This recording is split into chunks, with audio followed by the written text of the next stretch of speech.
안녕하십니까 여러분, 제간둥이 사이다 박준입니다. 주말간에 전국에서 탄핵 관련 집회들이 많이 열렸습니다.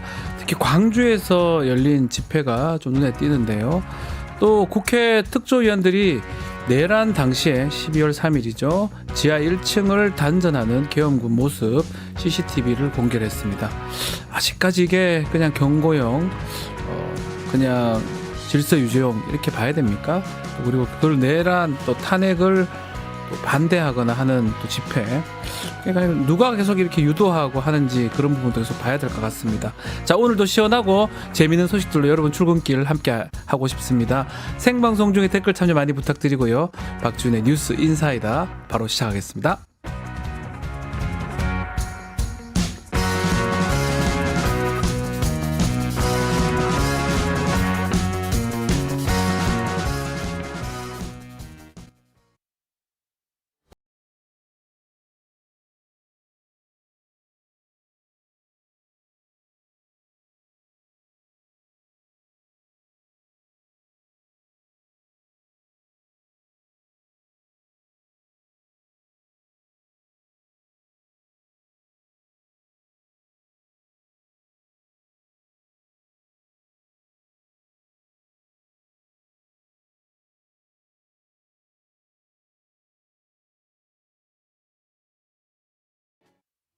자, 월요일 지난주 이슈 정리하고 이번 주 이슈 전망해보는 뭔데 이 뉴스 코너입니다. 김민하 평론가와 함께하겠습니다. 안녕하십니까? 안녕하세요. 자, 공식 질문 시작해보겠습니다. 자, 지난주 인상 깊으셨던 이슈, 또 이번 주 기대되는 이슈 어떤 게 있을까요? 전 세계가 난리 아니겠습니까? 또 전 세계부터. 네. 예. 항상 전 세계를 제가 말씀을 드리는 게 예. 전 세계 난리예요, 난리. 예. 트럼프 난리입니다. 이 트럼프라는 사람이 말이죠. 상호 관세를 막 얘기를 하고 네. 그리고 자동차 얘기를 해가지고 큰일 났어요. 그렇죠. 그러면은 자동차 얘기하면은 이 미국 시장에서의 한국 자동차 문제 딱 생각이 나면서 그러니까요. 우리도 그러면 이제 두들겨 맞겠구나. 이 생각을 하는 가운데 부가세 문제 같이 얘기했단 말이죠. 부가세도 하나의 이 관세를 또 우리가 얘기하기 위한 하나의 근거로 얘기하겠다. 뭐 네. 이런 식으로 얘기를 하고 있기 때문에 그러면 이것도 우리 걸리는데, 다만 이제 부가세보다는 아마도 자동차와 관련된 그런 부분을 뭐 크게 이제 얘기할 것 같은데, 그럼 걱정되는 부분이 있지 않습니까? 그래서 이것도 빨리 우리가 대응을 해야 되는 그러한 상황이란 말이죠.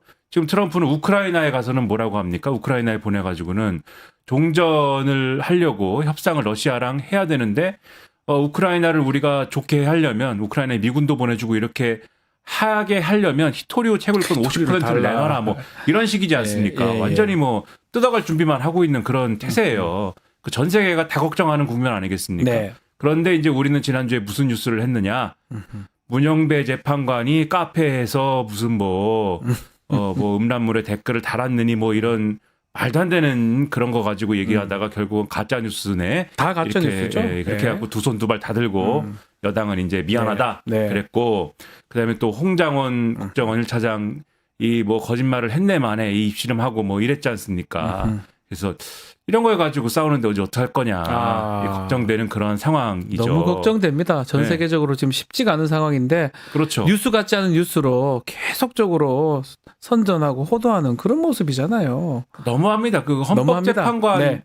자기 고등학교 동창 카페에서 뭘 그게 말도 안 되는 말도 뉴스를 안 가지고 되죠. 그걸 괴롭히려고 그러고. 근데 그걸 또 일부도 믿기도 하고, 그렇죠. 정치인들도 그걸 가세하고요. 그렇죠. 그걸 그렇게 키우는 이유가 뭡니까? 이 불복하려고 그러는 겁니까? 그러니까요. 그래서 걱정이 되고, 이번 주에 이제 그러면은 또 윤석열 이 탄핵 심판 두 번 추가 변론기일 잡아준 거를 진행해야 되지 않습니까? 네. 18일, 20일. 거의 이게 마지막일 거다. 이런 생각이 들고, 이 일부 언론 표현 보면은 거의 구분응선을 넘은 것이다. 이제는 뭐 거의 이제 종착역으로 가고 있다. 네. 이런 전망이 나오지만, 자, 이 상황 그대로 둘 윤석열이 아니지 않습니까? 나는 형사재판을 같이 받아야 됩니다. 20일 날. 네. 그래가지고 이 형사재판 관련돼서 이 공판 준비 기일이 잡힌 게 있고, 구속 취소를 지금 청구한 거지 않습니까? 이거 신문기일도 같이 잡혀 있어가지고 이거 같이 하려면 20일을 미뤄줘야 됩니다. 다른 날짜로 네. 변경해 주십시오. 이렇게 주장을 하고 있거든요. 근데 앞으로 형사재판이 같이 계속 진행이 될 거잖아요. 네. 그래서 계속 이 주장을 하는 거 아니냐, 이런 우려가 있는데, 방금 말씀드렸듯이 탄핵 심판은 뭐 마무리되는 과정이기 때문에 거의 종료될 것 같아요. 예, 이번 그렇게 주부터. 뭐 예. 효력은 없을 거다. 음흠. 하지만 계속 잡음은 만들어내는 거죠. 그렇죠. 공판 준비 기일에 꼭 가야 됩니까 윤석열은? 어떻게 갈 필요 생각하십니까? 없어요. 준비기일은. 네, 갈 갈 필요 필요 없다. 없습니다. 예. 네. 안 갈 그러나 겁니다. 원래 안 가도 되는데 핑계 대는 거죠. 본인은 꼭 가고 싶다라고 주장하는데 글쎄요. 과연 어떻게 할 것이냐? 그냥 정상 공판기일에 열심히 가시면 돼요. 그때 가야 되고요. 그렇죠. 준비기일은 출석 의무가 없습니다. 피고인 출석 의무. 그리고 이 이제 변론 기일에 한덕수, 그다음에 조지호 경찰청장, 그다음에 이제 홍장원. 홍장원 전 1차장이 홍장원 전 1차장은 또 증인 채택이 된 거기 때문에 어떤 또 얘기를 할지 상당히 주목이 되는 알겠습니다. 한 주입니다. 자, 지금 뭐 다 짚어주셨는데 하나하나 조금 얘기를 좀 나눠보시죠. 주말 전국에 탄핵 찬반 집회가 있었습니다. 특히 이게 5.18 민주화 운동 현장 광주도 예외가 아니었어요. 먼저 준비된 영상을 좀 보고 다시 이야기 이어가도록 하겠습니다. 광주시장님 보고 계십니까?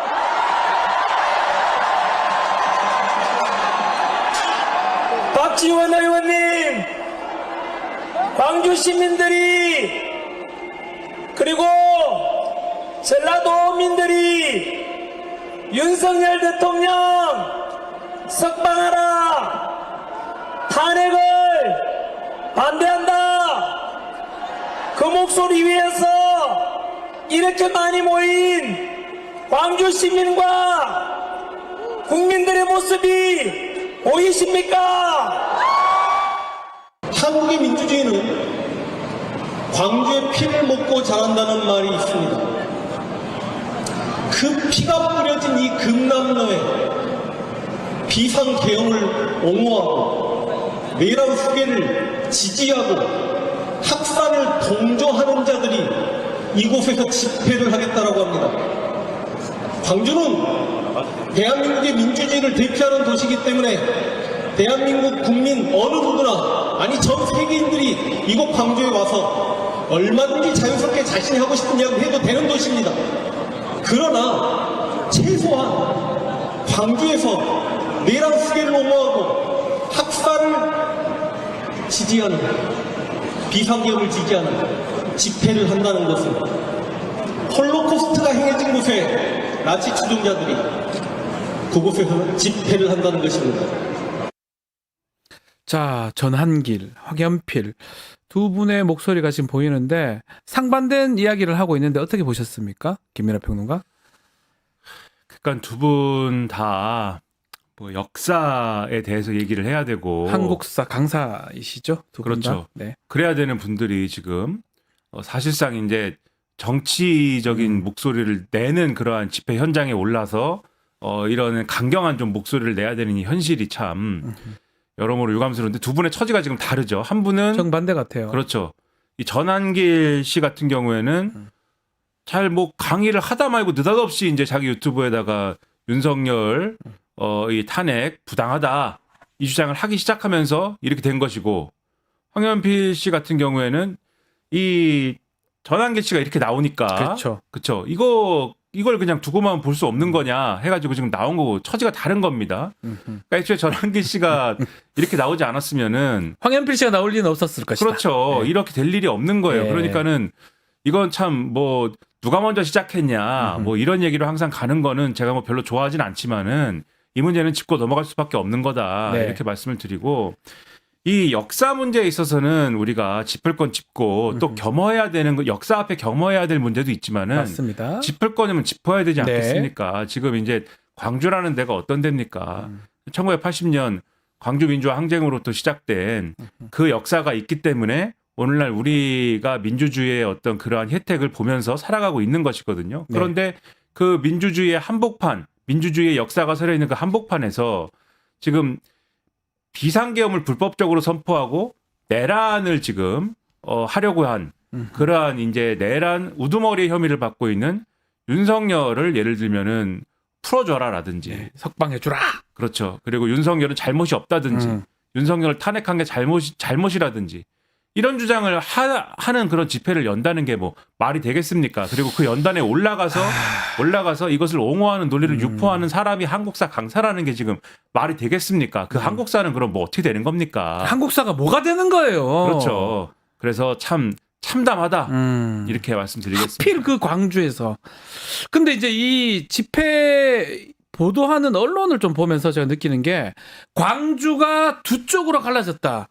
이렇게 표현을 해요. 근데 광주가 두 쪽으로 좀 갈라진 것 같지는 않은데 많은 사람이 저기 버스 대절하고 뭐 해가지고 외부 사람들이 광주 가서 또 기독교 관련된 사람들이 했던 것 같은데 이게 광주가 두 쪽으로 갈라졌다. 이렇게 보는 게 맞습니까?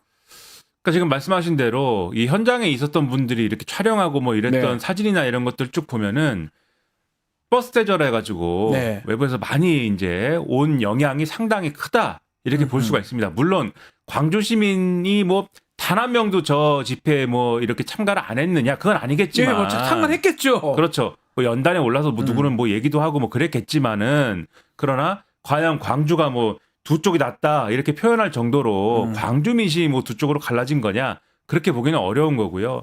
그리고 이 집회를 주도한 데가 세이브 더 코리아라는 단체 아니겠습니까? 네. 여기 이제 이 극우 기독교 단체 뭐 이렇게 불리는 그러한 단체인 거거든요. 그런데 이게 이 최근에 이 뉴스 흐름을 좀 같이 보셔야 되는 부분들이 있어요. 이 단체가 지금 또 전광훈 목사 쪽하고는 싸우고 있는 거잖아요. 그렇죠. 뭐 광화문파, 여의도파. 그렇죠. 뭐 이렇게 얘기하더라고요. 그러다 보니까 네. 그리고 전광훈 목사가 주도하는 소위 말하는 지금 말씀하신 광화문파 쪽이 좀 더 좀 비상식적인 부분들이 많다 이렇게 지금 얘기를 하는 거거든요. 네. 거기서 뭐 거의 제가 보니까 이 뉴스 언론 보도를 보니까 거의 광화문파가 주도하는 집회는 거의 전광훈 쇼핑몰이다. 네. 이렇게 표현할 정도로 거기서 거의 전광훈 목사의 많은 이제 경제적 활동이 이루어지고 있는 그런 것들을 보도를 많이 했던데 네. 그러다 보니까 상대적으로 이 세이브 더 코리아가 주최하는 이 여의도파 집회는 상대적으로 온건하고 메시지도 좀 상식적인 것 같아. 지금 언론 이 보수 언론들이 이런 식으로 보도를 하고 있습니다. 아. 그래서 온건하다. 그렇죠. 예. 이게 지금 어떻게 갈 것 같냐면은 지난주에 조금 인상 깊게 보셨던 뉴스가 뭐가 있냐면은 윤석열 하야론이 있어요. 네. 윤석열 하야론. 그래가지고 윤석열이 하야를 해주면 지금 보수가 탄핵 찬반으로 갈려지지 않고 좀 상식적인 수준의 그런 대선 캠페인을 치를 수 있지 않겠느냐. 윤석열 결단해 주세요. 요게 있었지 않습니까? 그렇죠. 마찬가지로 이 집회를 마치 전광훈하고 좀 결별하고 상식적인 집회를 하는 것처럼 그래서 뭔가 이제 지금 광주에서 집회를 했기 때문에 5.18 민주화 운동에 대해서 그렇게까지 적대적인 메시지나 이런 게 나오지 않았고 뭐 등등의 지금 얘기가 있거든요. 네. 그래가지고 그런 거를 평가하면서 자 지금 보수 세력이 그래도 윤석열 탄핵을 뭐 지금 뭐 이 거부하고 있고 하긴 하지만은 그래도 조금씩 상식적으로 가고 있어요. 뭐 이런 식으로 윤색을 하는 분위기가 좀 윤색을 있어요. 한다. 그러나 전혀 네. 그런 상황이 아니다라는 걸 계속 지적을 해주면서 언론 보도는 그걸 제대로 해야 돼. 제대로 하지 않는 것 같아요. 뭔가 그렇죠. 스포츠 중계하듯이 뭐 바라는 건지 뭐 궁금하기도 하고요. 그래서 앞으로 국민의힘이나 네. 이런 쪽도 마치 그런 것처럼 얘기를 하겠지만 이 우리 재간둥이 박준 변호사 네. 이런 분들이 아니다라는 거를 계속해서 지적을 해줘야 됩니다. 예, 재간둥이 알겠습니다. 아닌 건 아닌 거예요. 아닌 건 아닌 거고 내란은 내란인 거예요. 다시 다르게 설명할 이유가 없습니다. 계속 무슨 정치적 쟁점으로 보는 것들을 납득하기 어렵고요. 자, 또 좀 중요 증거가 공개가 됐습니다. 내란 국조특위위원들이 CCTV를 공개를 했는데요. 이게 뭐냐면 12.3 내란 당시 그 비상계엄 당시에 계엄군들이 지하 1층 국회 지하 1층에 전기를 끊으려고 했다는 거 저기를 끊었어요 실제로. 이게 밝혀졌는데요. CCTV 영상이 공개됐으니까요. 윤석열 또 거짓말했네요. 그렇죠. 윤석열이 이제 탄핵 심판에서 뭐라고 얘기했냐면 이것은 경고성 계엄이고 국회를 쉽게 얘기하면은 마비시킬 목적이 없었다. 그러니까 국헌 문란의 목적이 없었다는 얘기죠. 국회를 마비시키려고 한 계엄이 아니고 거기에 군대를 투입한 거는 질서 유지의 목적이고 등등의 얘기를 했지 않습니까? 네. 그러면서 뭐라고 했냐면 국회를 마비시키고 그 계엄을 해제하려는 국회의원들의 활동을 막으려는 목적이었으면은 단전 단수부터 하지 않았겠느냐? 먼저 단전 단수했을 것이다. 그렇죠. 네. 이렇게 얘기를 했습니다. 네. 근데 실제 CCTV로 확인해 보니까 계엄군이 국회 지하로 가가지고 단전을 시도를 하고 단전을 했더라. 네. 그래서 실제로 이제 전기가 끊긴 시간이 한 5분여 정도 된다는 거 지금 아닙니까? 나오고 있잖아요. 네. 네. 그렇다면은 윤석열은 단전을 시도한 것이다. 우리가 이제 이렇게 추론할 수 있는 것이어서 예. 그리고 이 실제 이 계엄군은 그 실제 그 당시에 들어갔던 그 707 특임단의 그 요원들인 거거든요. 네. 유리창 깨고 들어갔던. 그러면은 시도한 거 아니냐? 국헌 분란의 목적이 있었던 그러한 행위를 한 거 아니냐? 이렇게 볼 수 있는 것이어서 말씀하신 대로 아 그러면은 거짓말을 했네. 이렇게 이제 얘기가 다 되는 거죠. 드러났어요. 지금 소방청장 단전 단수 지시 받았다는 거. 이상민도 뭐 쪽지로 봤다고 얘기를 했죠. 그거도 단전 했잖아요, 지금. 이러면 다 끝난 상황인데 이걸 갖고 계속 거짓말을 한다는 거. 이렇게 얘기하네요.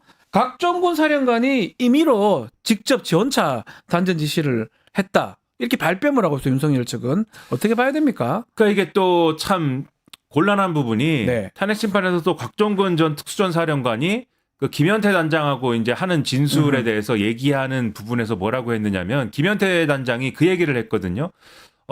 이 곽종근 전 사령관으로부터 단전 지시를 받아서 그러니까 네. 실제 들어가 보니 국회의원을 뭐 끌어내라든지 뭐 이런 지시를 내가 받고 들어갔지만 뭐 끌어내라고 하는 지시를 받았다고는 얘기 안 하고 150명이 되면 안 된다라는 지시를 받고 내가 들어갔지만 네. 들어가 보니까 그렇게 할 수 있는 상황이 아니더라. 그래서 어떡하느냐라고 했더니 전기라도 끊어라. 라고 해가지고 내가 엘리베이터를 탔다. 네. 이 진술을 하지 않습니까? 그래서 거기에 대해서 곽종근 전 사령관이 그거는 내가 별도의 윗선으로부터 김영현 전 장관이나 그다음에 윤석열로부터 그 지시를 받은 바는 없지만 내가 지시한 것이다. 이런 진술을 하거든요. 윤석열 측에서 그것을 놓치지 않고 그거 봐라. 곽종근이 그렇게 얘기하지 지가 한 거 않느냐. 아니냐? 네, 내가 지시한 게 아니고 즉 이거는 내가 지시한 게 아니기 때문에 나에 대해서 이거 문제 제기할 수 있는 그러한 증거가 아니다라고 지금 주장을 하는 거거든요. 네. 그러나 곽종근이 그렇게 진술했다 하더라도 첫째 그 진술이 맞는 건지에 대한 확인을 한번 해봐야 되는 그렇죠. 것이고 둘째 곽종근의 지시가 아니라 할지라도 다른 라인으로 뭐 지시가 갈 수도 있는 그러니까요. 것이고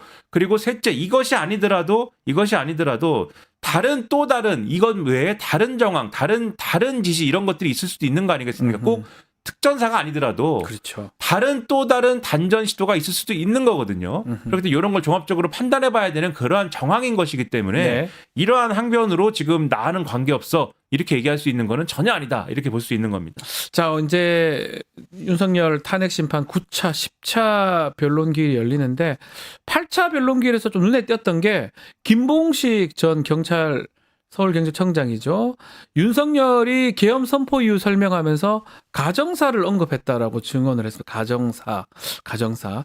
그 혹폭풍이 계속 되고 있는데 김건희가 계엄에 연루된 거 아니냐 이런 의혹이 계속적으로 커지고 있습니다. 그러니까 윤석열의 가정이라는 것은 무엇이냐 그러면 이 사람은 들었다고 하는데 김봉식 전 서울청장은 가정사를 얘기를 하더라. 가정사. 예. 가정사. 뭐가 그래서 있을까요? 가정사. 그게 뭐냐라고 물었더니 그 예. 구체적으로 얘기하기 어렵다라고 얘기했는데 가정이 뭐가 있습니까? 가정이 지금 부인 둘- 한 명 있어요. 둘뿐이지 예, 않습니까? 가정이 한 명 있어요. 가정이. 그렇죠. 그러고 뭐 더 이상 거론될 그렇죠. 사람이 없잖아요. 확대를 해보더라도 나머지는 그러네요. 이제 동물들 뿐이지 않습니까? 동물이죠. 굳이 토리 확대해 보더라도. 예. 동물들은 아닐 것이고 그렇죠. 그러면 이제 김건희 뿐인데 그러면 김건희와 연관된 게 무엇이냐를 우리가 좀 추론을 해본다라면은 우리가 그동안 계속 김건희 특검을 막기 위해서 김건희 특검이 뭔가 국회에서 의결되는 걸 막기 위해서 계엄을 선포해가지고 이 국회 구성을 엎으려고 한 것이다. 즉 지난 총선 결과를 이 부정하려고 한 것이다. 네. 이렇게 추론을 해왔는데 그럼 왜 하필 그것을 이 12월 3일이라는 요 시점에 했어야 하는가에 대해서 이 김건희 특검에 뭐가 들어가 있습니까? 명태균 씨 관련 요사안이 들어가 있지 않습니까? 그러니까요. 그리고 이 12월 3일이라는 시점은 명태균 씨가 이제 재판으로 넘어가는 그런 과정이었던 것이고 그날입니다. 그리고 하필이면. 그렇죠. 네. 특히 명태균 씨의 그 이제 핸드폰 이게 뭐 여러 가지 용어로 불립니다만 저는 뭐 미륵폰 이게 이제 어감이 좋아서 황금폰. 네.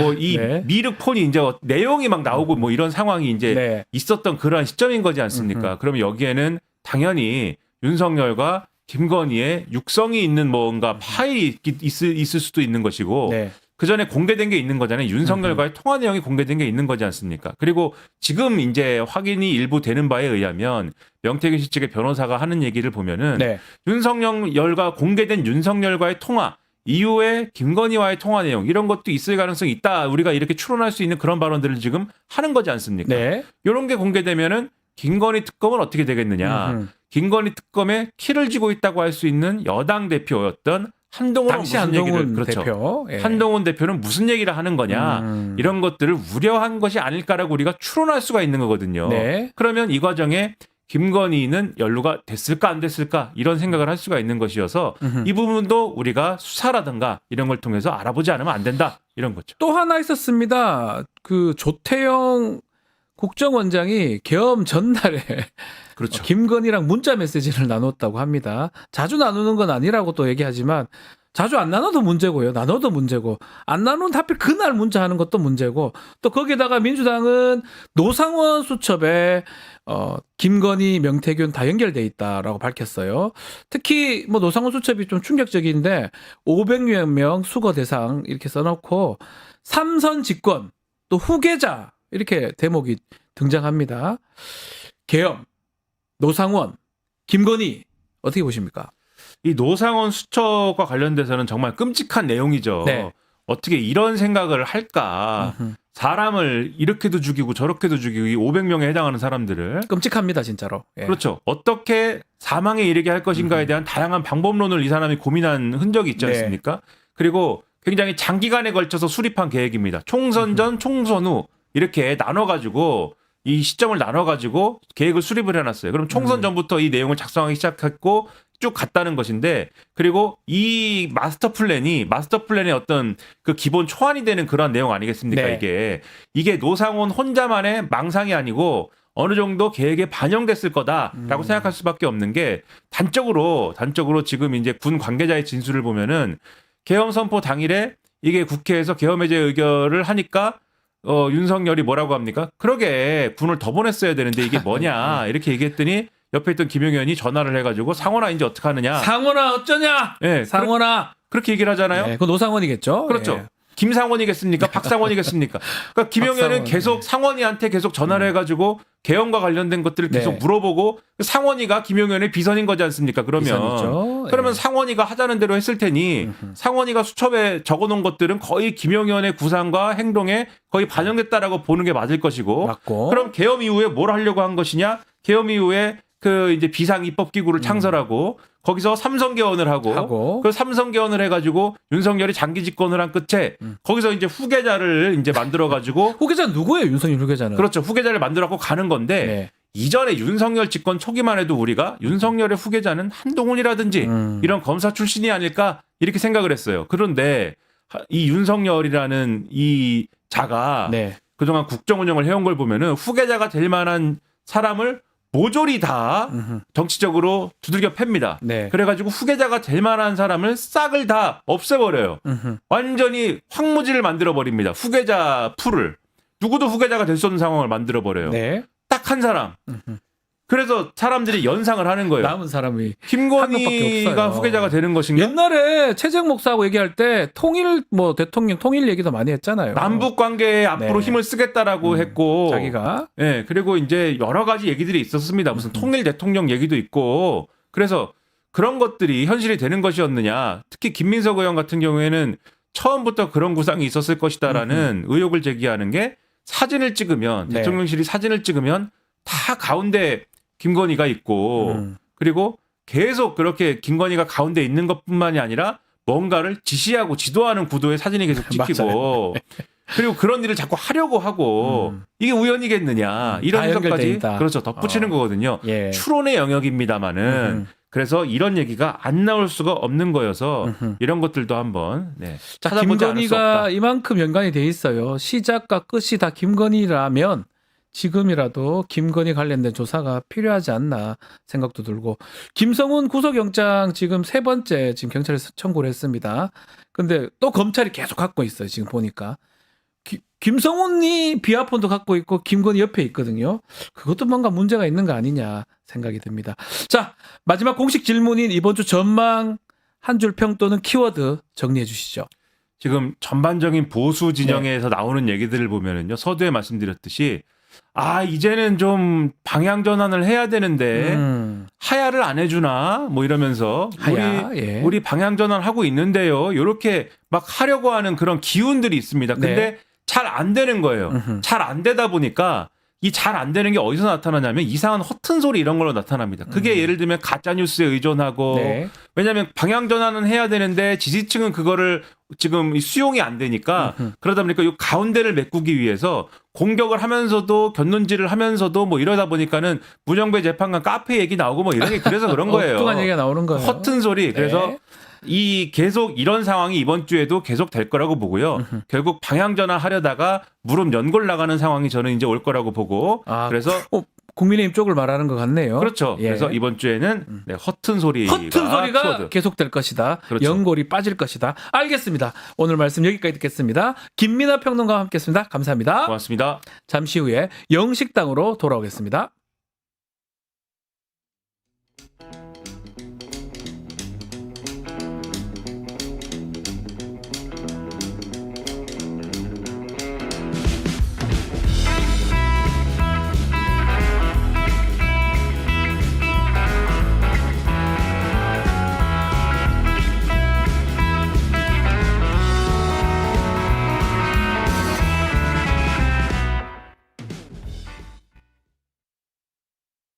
믿을 수 있다. 더 착한 보험. 우리 가족의 미래를 대비하는 보험. 여러분은 어떤 식으로 가입하셨나요? 혹시 지인에게 묻지마식으로 가입하신 건 아닌가요? 내가 내는 보험료가 적정한지, 제대로 준비가 돼 있는지, 보험에도 점검이 필요합니다. 건강보험도 자동차 보험도 나에게 맞춤 보장. 믿을 수 있는 보험 전문가들. 믿을 수 있다. 더 착한 보험. 더 착한 보험에 우리 가족의 미래를 점검 받아보세요.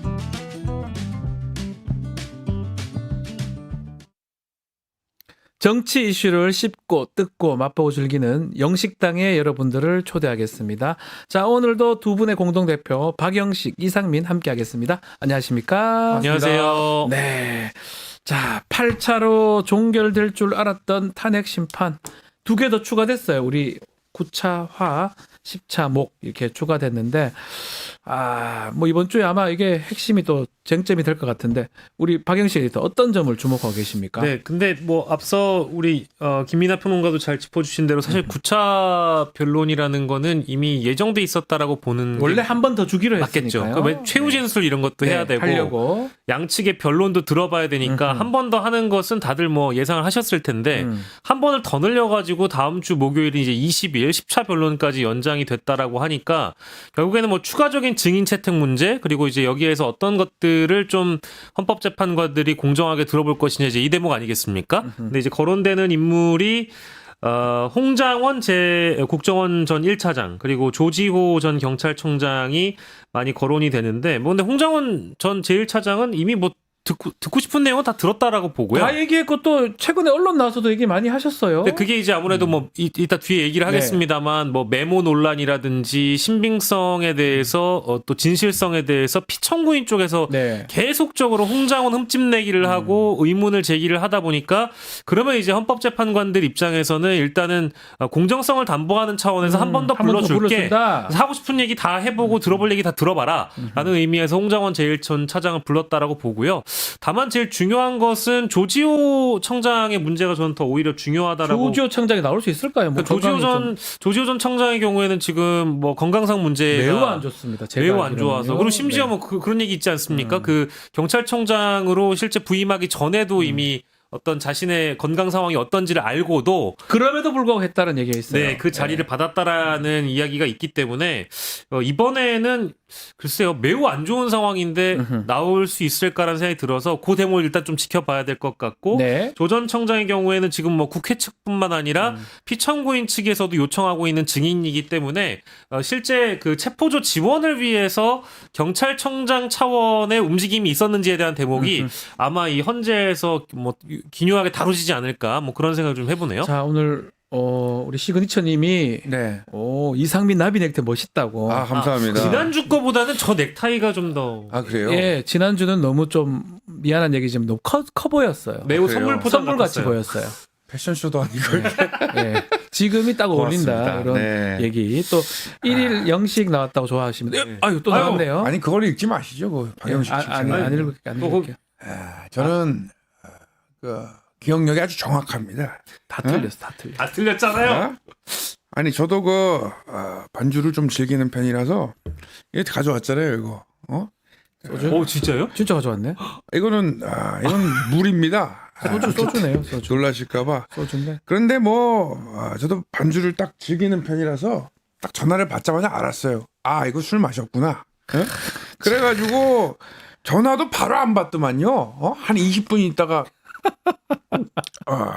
받아가지고 딱 보니까 술 마셨어요. 술 챘어 지금? 맥주 한잔 마시고 챘네. 아 이건 본인도 이자했습니다. 뭘 본인도 이자했고 그 원장님은 그 서울에 계신다 이렇게 말을 해야지. 아니 근데 그렇게 자주 이렇게 반주도 가만있어봐 임마. 욕하지 마시나요? 그래서 방송에 욕하시면 안 됩니다. 답 없이 그냥 알겠습니다 이렇게 말하는 게 말이 됩니까? 기억에 좀 오류가 있으신 거 오류가 아니에요? 돼 있어요. 술 마셔서. 임마. 아니 실제로 참. 오류가 있으시니까 다 틀리는 거 아닙니까? 국정원장이 해외에 간 줄 알고 홍장한 1차장한테 전화했어요 내가. 아유, 다 틀려. 근데 홍장원 저기 뭐야 제1차장도 그렇고 조태용 원장도 그렇고 대통령님 말씀이 너무 오락가락하게 들으셨을 왔다 것 갔다 같은데. 하니까요. 내가 술 기억력이 드시고. 아주 정확합니다. 아주 여러분. 예. 정확하지 아주 않은데. 정확하지 않아요. 그 영식아 노래 하나 불러봐라. 아니, 저한테요? 이제 지금 이 10차 때 중요한 거는 홍장원 차장이 나올 거란 말이에요. 예. 홍장원 차장도 아마 몰래도 지금 제가 언론에서 인터뷰하는 거 보니까 참 대단한 분 같아요. 처음부터 끝까지 눈빛하고 이런 모든 게. 예. 그 법정에서도 그렇고 다른 네. 언론 하는 것도 좀 저희도 한번 모시고 싶은데 네. 여기까지 안 오시는데 예. 되게 좋은 것 같은데 만약 이번에 만나면 두 분이 다투고 두 분이 얘기를 할 건데 윤석열, 홍장원 이게 유리할 것 같지 않아 보이고 지금 보면 윤석열은 술 챈 모습으로 이렇게 얘기하시는 것 같거든요. 네, 그러니까요. 뭐 이제 기억의 오류가 누가 네. 더 많겠느냐라고 따져 본다라고 하면 혈중 알코올 농도가 3년 동안 동일하게 유지됐을지 모를 윤석열 피청구인 쪽의 진술이 좀 더 신빙성이 아니, 낮지 그러니까요. 않겠느냐. 선수 올림픽 그 유지하는 것도 아니고. 그러니까. 아니, 근데 숙취가 24시간 가시는 분일 수도 있어요. 시가 꽤 가니까 그게 왜 증인 신청했는지 저는 조금 의문스럽거든요. 그러니까 이제 결국에는 아까 말씀드렸던 메모의 신빙성이나 진술의 신빙성을 문제 삼으려고 하는 것 같은데 네. 지금 뭐 언론, 그러니까 보수 성향의 언론뿐만 아니라 피청구인 쪽에서 문제 삼고 있는 거는 이제 메모가 특히 이제 조태용 원장이 발언했던 대로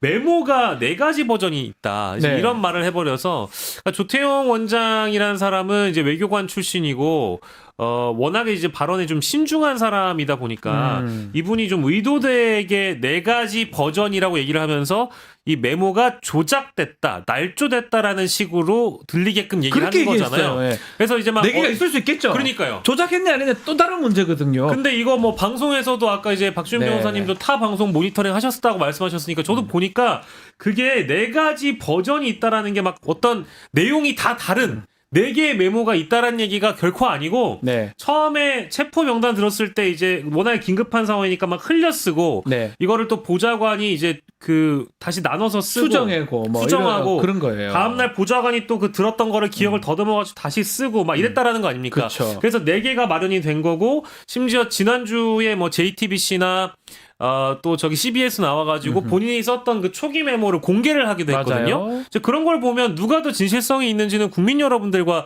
시청자분들이 충분히 판단하실 수 있는데 저는 볼 것도 없어요. 이거를 홍장원을 불러놓고 또 갑자기 그 10차 변론기일인 20일에 그 변론기일을 또 연기를 해달라고 네. 바꿔달라고 요청을 지금 한 상황이니까 재판부의 판단을 봐야 되겠습니다만은 이것을 과연 날짜를 맞춰서 윤석열과 홍정원 두 사람이 맞닥뜨리는 상황을 다시 연출할 수 있을까? 그건 모르겠고요. 아무튼 뭐 홍정원 측에서 지금 뭐라고 얘기하고 있냐면 비상계엄 선포 당일 밤에 국정원 내부의 CCTV에 자신이 동선이 잡혀 있다. 네. 이거 공개하자 이렇게 얘기를 하고 있으니까 그러니까 그 집무실에 있었냐 없었냐 그 부분에서 완전 문제 삼았잖아요. 그러니까요. 시간 조금 차이 나는 걸 갖고. 그거까지 이제 문제 삼은 상황이라면 예. 뭐 공개하면 되죠. 공개하면 뭐. 되죠. 뭐가 어렵겠습니까? 그 그렇지 않겠습니까? 메모장을 혹시나 좀 보여줄 수 있을지 몰라도 저희 제작진에서 그 메모장에 보면 제가 봤을 때는 진짜가 확실한 게 김민우로 나와 있어요. 네. 김민우인데 누가 연필로 동그라미를 웅으로 쳐요. 예. 김민우. 예. 김민우는 가수예요. 예, 그쵸. 내 좋은 여자친구는 네, 네. 가끔씩 이병열차 안에서. 이병헌 예, 예. 어색해진 짧은 뭐, 그 가수인데 김민우 그러니까 김민웅인데 김민웅은 잘 유명한 사람이 아닙니다. 그렇죠, 그렇죠. 뭐 촛불행동 그 대표이긴 한데 김민석 최고위원의 형이죠, 이제 친형이죠, 형이시죠. 친형. 목사님 아닙니까? 예, 목사님입니다. 예, 예, 저는 목사님. 잘 아는데 네. 아는 사람은 알지만 대부분 몰라요. 아마 네. 홍장훈 뭐 전 차장이나 그 보좌관들 몰라서 김민우로 적은 것 같아요. 어색해진 그걸 적어놨다가 아니야 임마 웅이야. 그래서 웅으로 바뀐 거 그것만 해도 그게 가짜가 아닐 가능성이 매우 높지 않나요? 그렇죠, 그렇죠. 이제 그렇게 뭔가 이제 뭐 그 귀로 들었던 내용이 그쵸. 그때 당시에는 김민우로 듣고 적었다가 오류가 있으니까 그러니까요. 일단 들리는 대로 적어야 되니까. 그러니까요. 들리는 대로 적어야 되니까 이제 그런 오류를 수정해가는 과정에서 메모가 여러 가지 나온 제 것이지. 말이에요. 저도 이거 사실 종합편성 채널이나 다른 데에서 네. 열심히 이걸 논란 삼아가지고 신빙성이 없다, 뭐 진술이 바뀐다. 그러니까 진술이 바뀐다라는 것 자체가 사실일 수 있는데. 네. 그 당시 급박한 상황에 우리가 메모를 한다고 또 왼손잡이 오른손잡이 이런 얘기를 그런 하잖아요. 얘기도 하더라고요. 근데 이건 본질이 아닙니다. 아니죠. 제가 이제 다른 방송에서 말씀드리고 여기서도 지난주에 말씀드렸지만 우리가 이제 피자 한 판을 시켰는데 네. 페페로니나 올리브가 뭐 이렇게 약간 모양이 이상하다. 쪼그라들었다 해가지고 피자 맛이 변하진 않거든요. 네. 그러니까 본질은 뭐냐. 내란 행위가 그 요거죠. 시각에 있었다. 이제 나오네요. 저기 김민우 나오잖아요. 김민웅 나오죠. 김민웅 저기 밑에 나오잖아요. 동그라미 쳐져 있잖아요. 저걸 보면 저걸 어떻게 지어내고 조작하고 만들어냅니까? 그러니까요. 김민웅 아닙니까? 예. 김민우는 없어요. 김민우는 가수밖에 없어요. 200열차 안에서 그 사람 아니니까요. 예. 그러니까 저거만 봐도 저기 메모가 몇 번 수정된 거는 맞는데 가필 된 거라고 봐야 되죠. 왜 이 얘기를 자꾸 저는 하는지 그 유리한 거 가지고 왼손 오른손 중요하지 않고요. 사실은 계속 흔들려고 저렇게 계속 하는 것 같은데 이번에 홍장훈 전 차장이 10차 때 나오면 저는 오히려 더 불리해질 것 같다는 생각이 들거든요. 그렇습니다. 예. 근데 왜 저러는지 이해가 잘 안 됩니다. 예. 안녕하세요, 김기현이요. 김기현이에요. 좀 들어보세요. 가만히 계세요. 죄송합니다. 일반 짭범도 이렇게 재판하지 않습니다. 번개골에 콩고 먹는 헌재 소장은 궁예입니까? 예?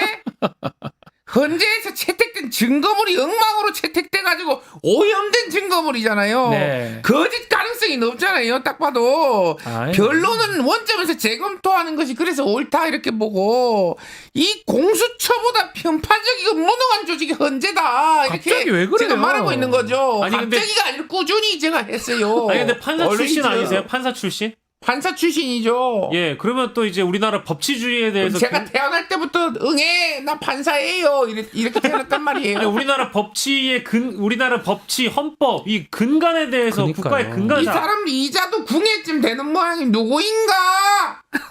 궁예입니까? 언제 소장하고 수준이 똑같아요. 무능하고, 에? 편파적이고, 무지해요.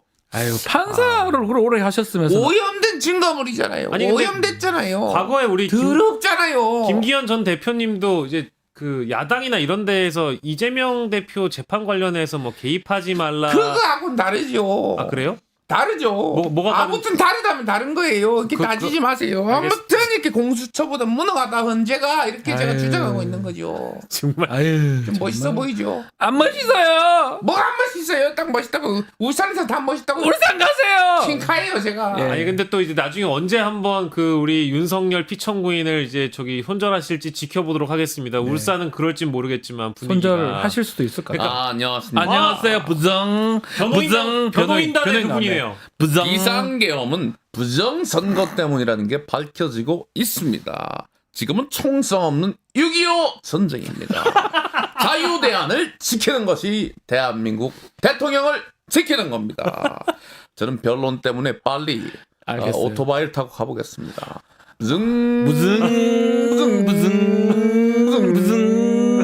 도착했습니다. 고맙습니다. 예, 잘했.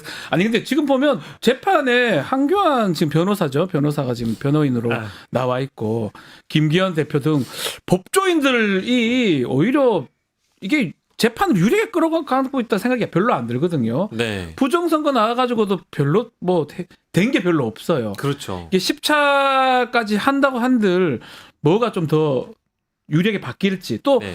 그날 또 연기해달라 하는 연기가 받아들여질지 어떻게 보십니까? 아니 아까도 잠깐 다루셨습니다만 이 그 윤석열 측에서 내세우고 있는 근거라는 게 네.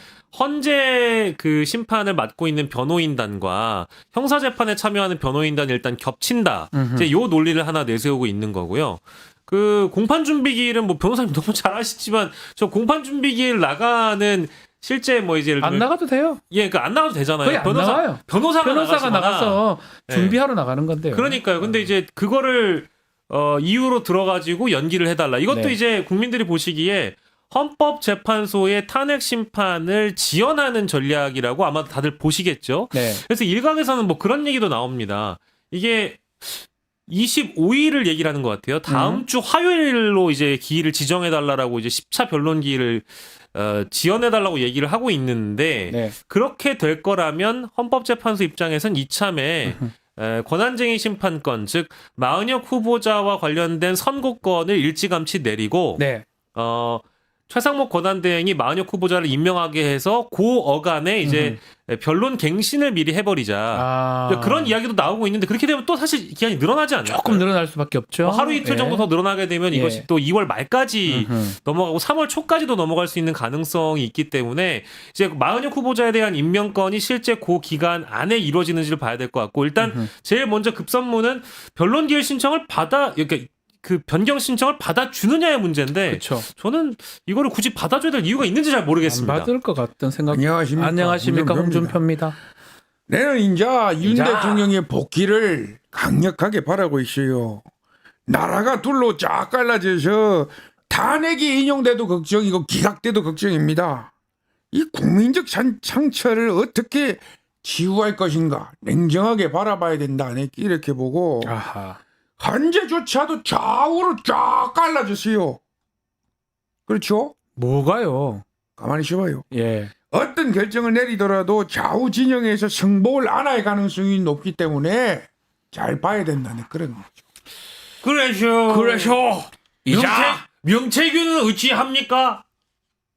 뭐라고요? 명태균요. 명태균은 그래서 나는 윤 의지합니까? 대통령 가만히 있어봐요. 윤 대통령 복귀를 그렇게 기다린다. 그러면서 그런 대선 거죠. 준비를 하시고. 대선 준비라뇨. 그런데 가만히 있습니까? 이사 갑니까? 내놓나 그러면은 뭐라도 해야지 이 나이에. 경남고 아니야.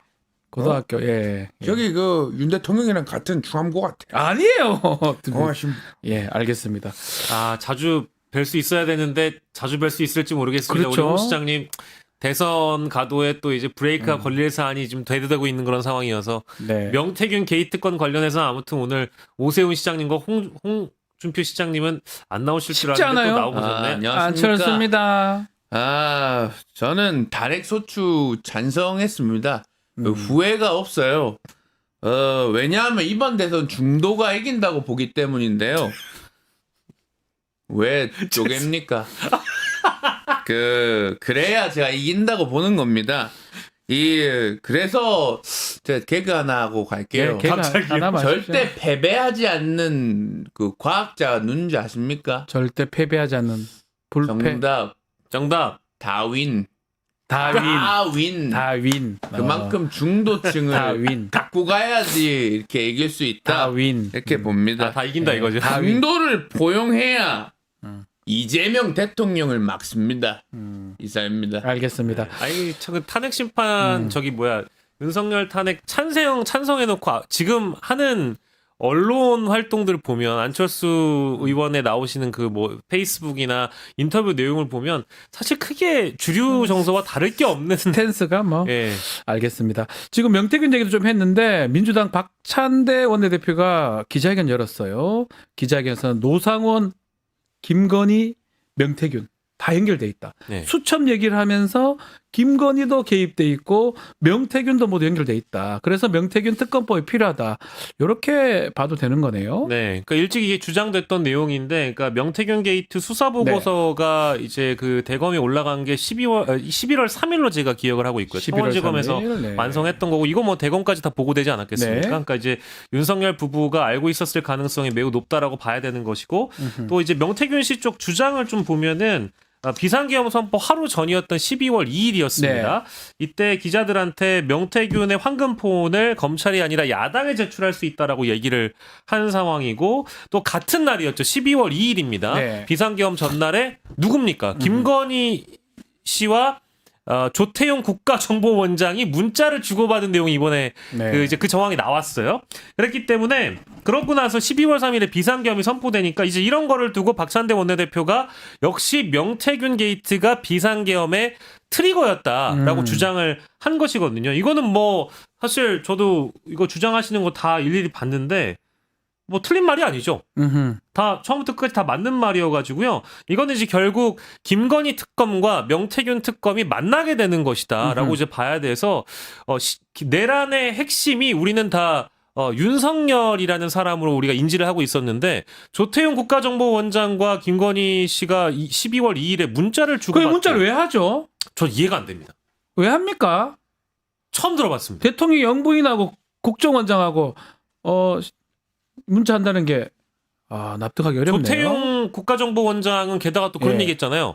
자주 있는 일은 아니었다. 네, 하필 라고 그날. 얘기를 해버린다는 건 예. 우리가 오직 한 번뿐이었다가 아니고 자주 있는 일이 아니었다라고 얘기하면 또 했다라는 것처럼 하긴 들리잖아요. 하는데 또 그날만 했다는 거, 그날 됐다는 것도 더 문제거든요. 그리고 이게 또 이제 경호처에서 지급된 비화폰이라는 게 그 이제 국무위원들이나 이런 사람들에게도 지급이 됐습니다만은 뭐 김건희 혹은 네. 뭐 노상원 네. 이런 사람들에게도 지급이 됐다라는 게 이미 좀 알려진 주지의 사실 아니겠습니까? 이제 이러다 보니까 이게 어디까지 이제 연결이 돼서 내란을 획책하고 기획했던 것이냐. 무섭습니다. 이제 그 대목에 대한 의혹이 제기되고 있는데 더 나아가서 그 수첩에 보면 삼선 개헌도 있고요. 아유. 후계자를 뽑아라 나오거든요. 그 후계자는 아마도 후계자 누굽니까? 통일 대통령 통일 대통령. 김건희 씨가 아닐는지 아니, 그러니까요. 추정까지 해보게 됩니다. 아름다운 뭐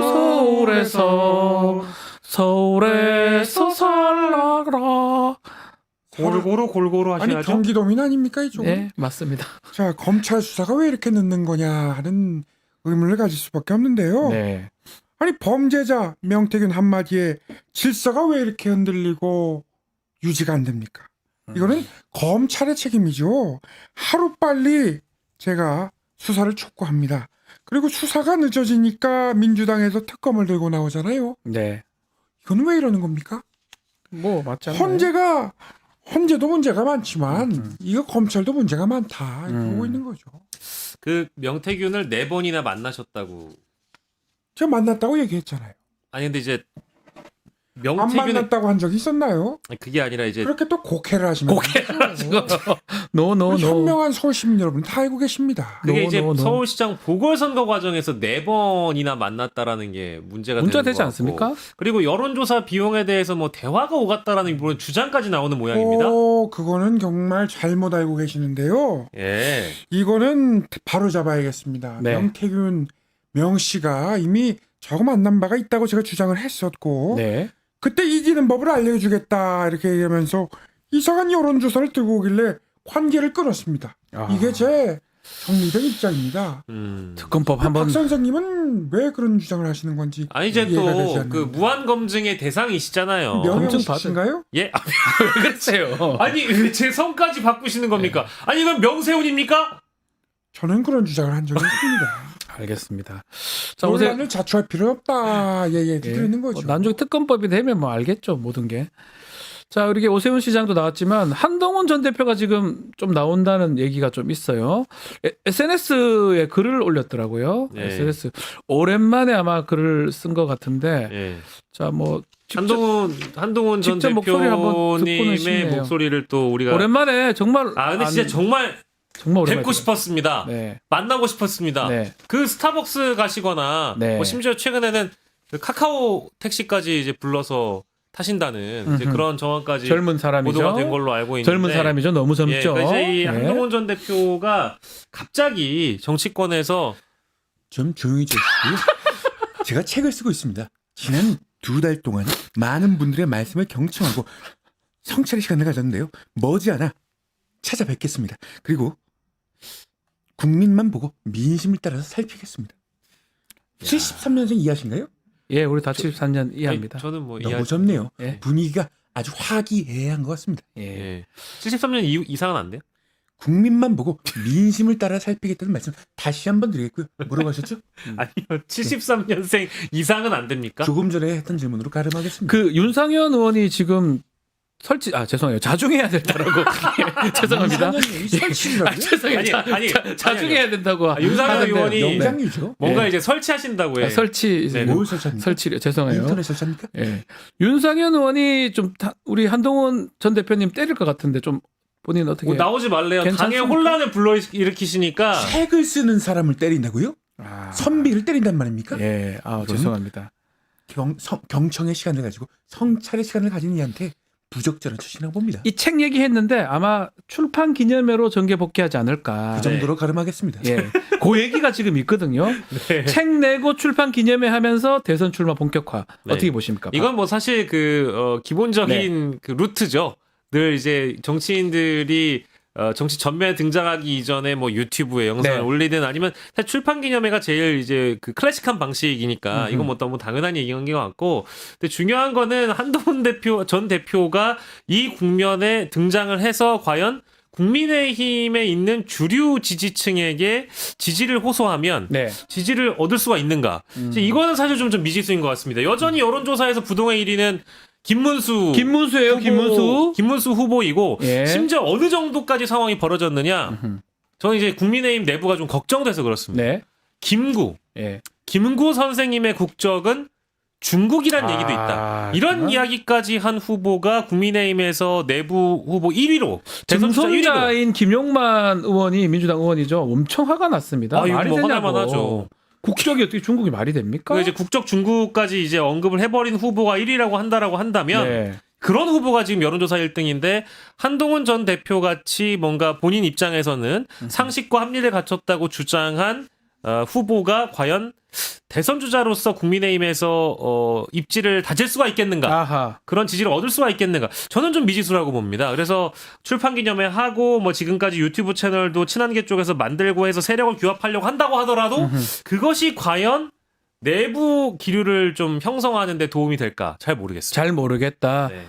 미지수라고 하니까요. 저분의 해답도 미지수라고 생각합니다. 책 한 권 쓰고 있는데 왜 이렇게 품평이 많습니까? 아니, 뭐 쓴다는 얘기 자꾸 하니까. 쓸 수 있고 또 나올 수 써요. 있는데. 박영수 씨 감기 조심하십시오. 갑자기요? 아직 춥습니다. 제가 SNS 네, 썼잖아요. 감기 얘기하더라고요. 안 보셨나요? 네. 봤어요. 예. 봤어요. 좋아요 좀 눌러주시기 바랍니다. 짧게 썼더라고요. 네네. 예. 아니 뭐 한 대표님도 감기 네. 조심하셔야 되는데 카카오 택시 타고 다니시면 마무리하기 전에 뭐 어떻게 뭐 새로운 캐릭터가 있습니다. 예. 아 그래요? 누가 예. 새로운 키트 좀 선을 보입니까? 안녕하십니까? 이야 이걸 어떻게 김부겸입니다. 김부겸 전 총리 이재명 대표가 국가 지도자가 되려면 개헌안을 내놔야 됩니다. 김두관 아닙니까? 잠깐만요. 김두관 의원님 아닙니까? 그렇게 하실랍니까? 목소리가 김두관이에요. 돌려막아야죠. 죄송합니다. 그래서 지금 당의 책임을 지고 있는 주류가 먼저 손을 내밀고 품을 넓게 써야 한다. 세력이 많고 많이 모은 쪽에서 대선 승리하기 때문에 우리 좀 통합해야 된다. 이래 말씀드리는 겁니다. 안만 들어도 김두관 의원 그래 하실랍니까? 죄송합니다. 내가 어찌 다 잘합니까? 제 귀에는 김두관으로 들려요. 너무 섭섭합니다. 그럼 저 김두관 김두관 나오면 안 한번 됩니까? 해주세요. 김두관 한번 해주세요. 김두관 나오시면 안 돼요? 김두관 한번 나와주시면 안 돼요? 저는 김두관으로 들리는 게 좀 그럼 제가 이상해요. 가면 두고 왔습니다. 그래요? 알겠습니다. 민망합니다. 자 오늘 아니 새 근데 캐릭터 김부겸 전 총리 나오긴 했는데 저는 이제 김부겸 네. 전 총리도 이제 네. 이재명 대표가 만나신다고 하잖아요. 네네. 이제 뭐 당내 분위기나 이제 기류를 좀 보아하니까 이제 열혈 지지층들로부터 왜 저런 사람들 만나느냐 네. 이런 비난과 비판들이 굉장히 많이 있더라고요. 네. 김경수 전 지사 만나서 사실 좋은 얘기를 많이 못 들으셨던 것 같고, 다만 근데 저는 당 대표이자 그 대선 주자로서 필요한 움직임이라고 보고 네. 이제 이런 어떤 통합의 움직임을 보여주는 것만으로도 대선 주자다운 면모를 보여주는 거니까 필요하다라고는 보는데, 다만 어느 선까지 그런 인물들을 포용할 수 있느냐는 문제인 것 같아요. 그렇죠. 김경수 전 지사가 총선 과정에서 상처를 입으시는 분들 돌아오게끔 해야 된다.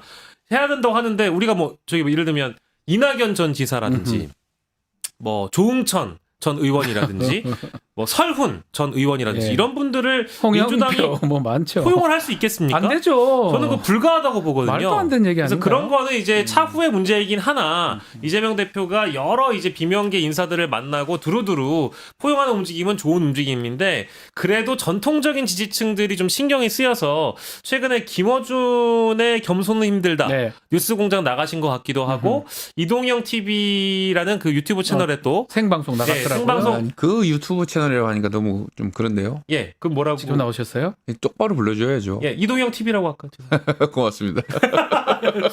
갑자기 나오셨더라고요. 이동현 예, 라이브로 갑자기 하셨던데. 제가 헌정수호에서 예. 대연대를 한다. 예. 그럼 누구든지 만나야죠. 예. 예, 그게 제 정리된 입장입니다. 음. 그리고 아까 그 성대모사 하는데 김부관 아닙니다. 김두관이 아니고 김부관. 하는 이상민 어떻겠습니까? 예, 좀 응원해 주시라 이렇게 말씀드립니다. 알겠습니다. 잘 가시고요, 대표님. 어디로 갑니까? 아니요, 뭐 다음 혹시 유튜브 채널 어디 출연하시는지 알려주시면 안 아니 돼요? 열려야 뉴스 인사이더. 또 나오세요. 뉴스 인사이더 나오시면 안 됩니까? 예의가 없는 것 같은데. 열려야 할 게 열리면 아주 기분이 좋습니다. 그게 바로 블루파크입니다. 예, 예, 출연하고 계시죠? 장에 나오고 있어요. 예. 알겠습니다. 예. 자, 오늘 영식당 여기서 마무리하도록 하겠습니다. 박영식, 이상민 두 분 감사합니다. 고맙습니다. 자, 다음 김용인 목사와 함께한 대담한 대담 준비되어 있으니까요. 잠깐만 기다려 주십시오.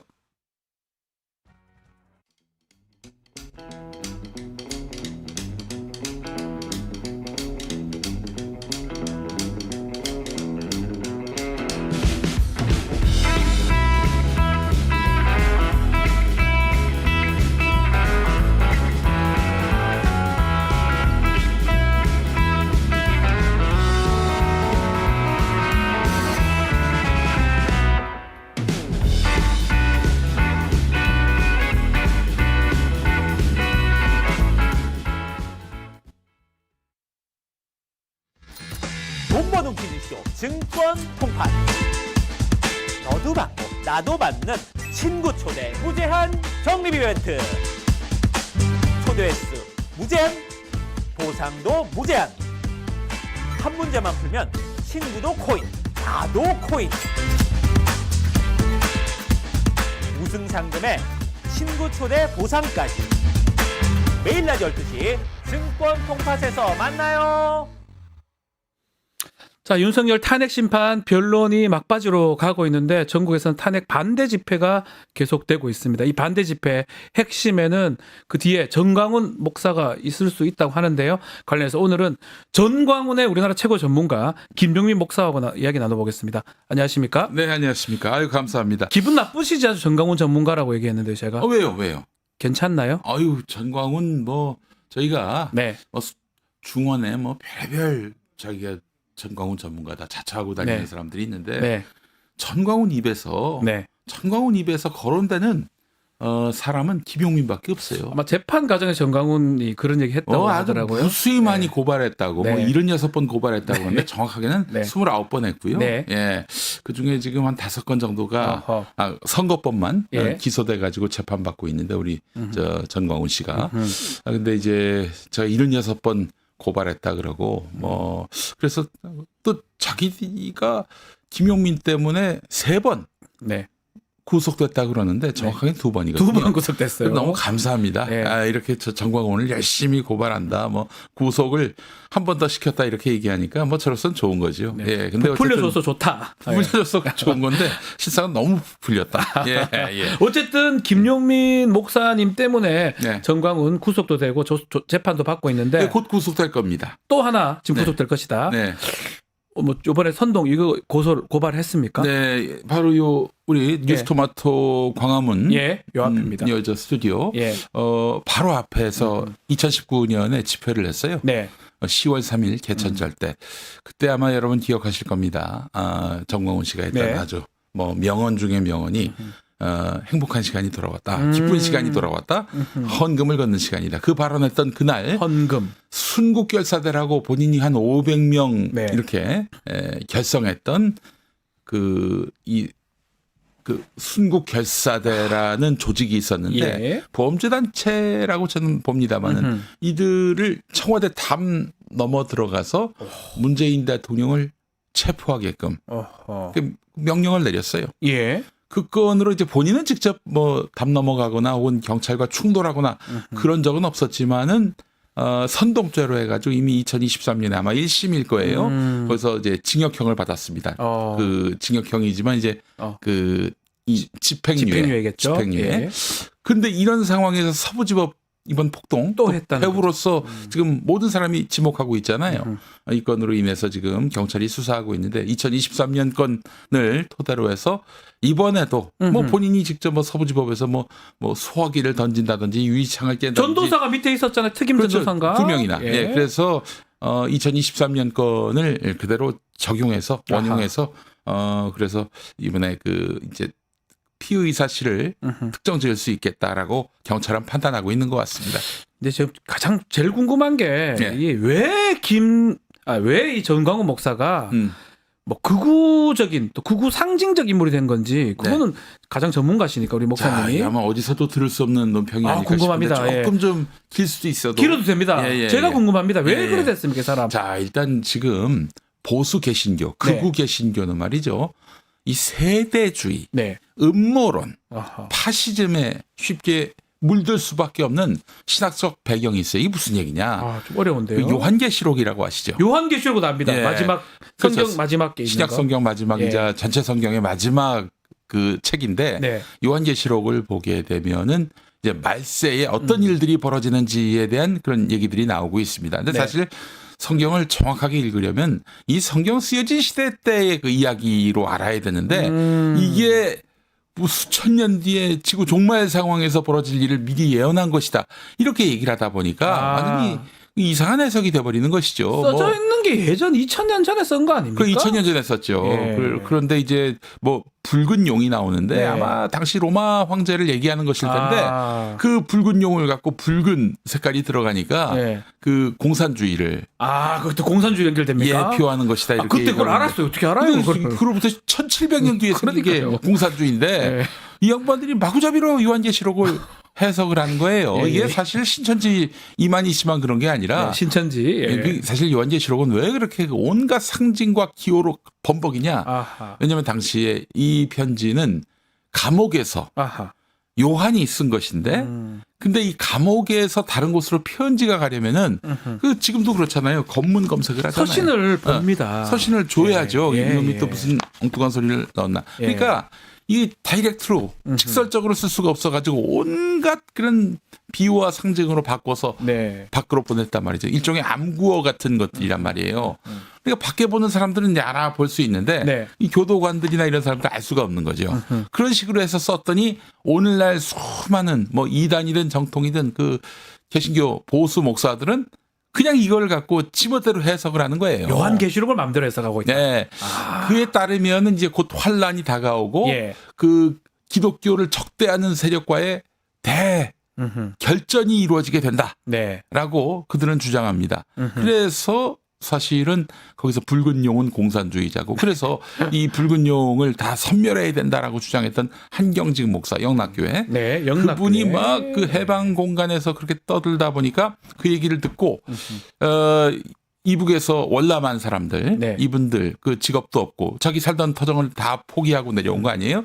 이분들이 그래서 지금 남한 사회에 잔존하고 있는 공산당을 소탕한다면서 제주도 가가지고 4.3 항쟁 당시에 그 제주도 민간인들을 살상했던 거예요. 서북청년단하고 관계되네요. 그렇죠. 서북청년회가 예, 바로 예. 영락교회 청년회였어요. 네. 그 본인이 그 한경직 목사 본인이 그렇게 아하. 얘기한 기록도 있습니다. 예. 자, 그렇다면 이 세대주의가 뭐냐? 마찬가지로 요한계시록을 그렇게 해석하는 거예요. 마지막 때가 다가오고 있다. 네. 그 시한부족말론하고 큰 차이가 없는 거죠. 이럴 때 우리 기독교인을 적대하는 세력이 나오게 될 텐데 그들과 맞서 싸워야 된다. 아하. 싸워서 우리가 이겨야 된다. 그렇지 않으면 우리가 다 죽는다. 뭐 이런 것들이 있는 거예요. 이 용을 빨강이라고 해가지고 네. 공산당으로 해가지고 맞서야 된다. 네. 이렇게 교리를 해석한다 이 말이네요. 네, 그런 식으로 해서 와. 지금 하여튼 현 시대에 지금 우리가 맞서 싸워야 될 붉은 용 같은 세력이 있다. 그 지금 그게 다 뭐 민주당이니 뭐 좌파니 이런 거예요. 그 이처럼 그 결국 정치하고 이렇게 기형적인 공생관계가 된 것 같거든요. 네, 그래서 이건 언제부터였나요, 그러면? 이게 뭐 오래전부터 오래됐습니까? 했죠. 그렇게 누군가를 악마화해서 그 사람들을 죽이고 살상해도 괜찮아. 왜 예전에 어떤 스님이 네. 그 빨갱이는 죽여도 돼. 뭐 이런 그 얘기 방패를 들고 말도 안 다녔죠. 되죠.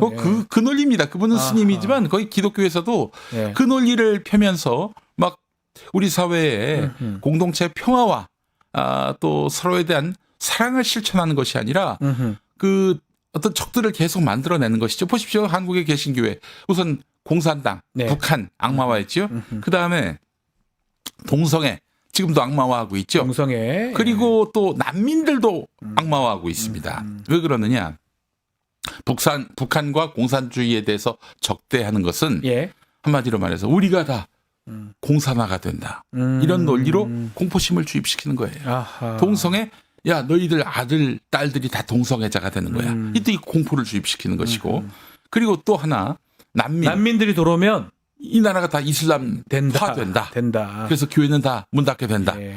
이러다 보니까 막 끊임없이 공포를 주입하고 그래서 누군가를 악마화하고 이 아주 잘못된 악패 악습이 계속해서 되는 것이다. 이어지고 증폭되고 있는 것입니다. 그러니까 그 사람들이야 뭐 어떤 자기들의 종교를 위해서 그렇게 한다고 하지만 그 일부 국회의원이나 정치인들 뭐 네. 예컨대 윤상현, 김민전 의원 이 사람들도 집회 가가지고 막 이러기도 하고 김문수 장관은 정강훈이 자유민주 수호의 목사다.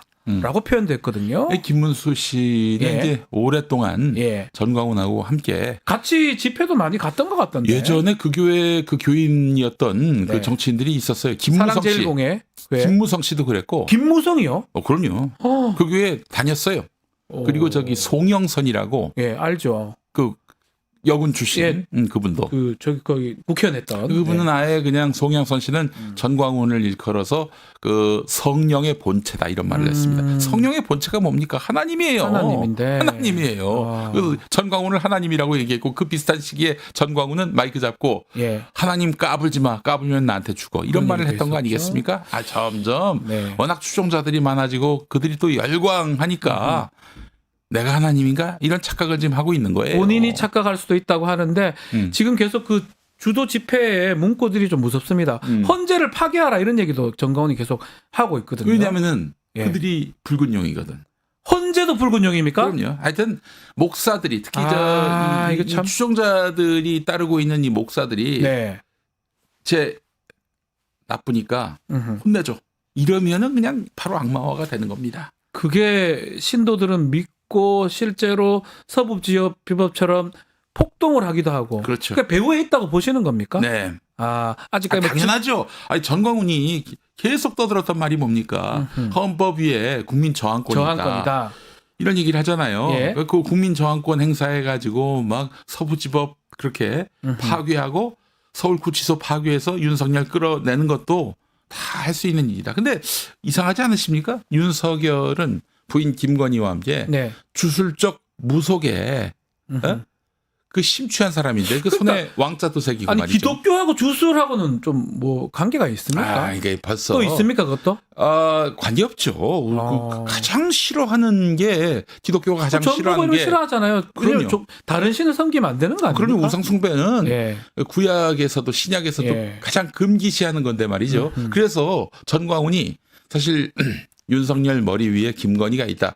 이런 것들을 까맣게 모르고 네. 그 지난 대선 과정에서 김건희 무속 논란이 있었을 때 얘라 이 개 같은 X야 이렇게 말한 적도 있었습니다. 그래서 욕했죠. 사실은 예. 전광훈이 윤석열 정권 내내 찬밥 신세를 면치 못했어요. 그러다가 그래서 심지어 계엄 당일 계엄으로부터 한 10시간 전에 네. 자기 유튜브에서 전광훈이 그런 말을 했잖아요. 우파에서 열심히 운동해가지고 대통령 만들어 놓으면은 다 그냥 쫓겨난다고. 윤석열도 쫓겨날 것 같다고 그런 얘기를 그런 얘기 했어요. 했는데 그날 경험했죠. 12월 3일이에요 그날이. 글쎄 말이에요. 예. 예. 전광훈 이 사람의 이 집회에는 좀 독특한 점이 있어요.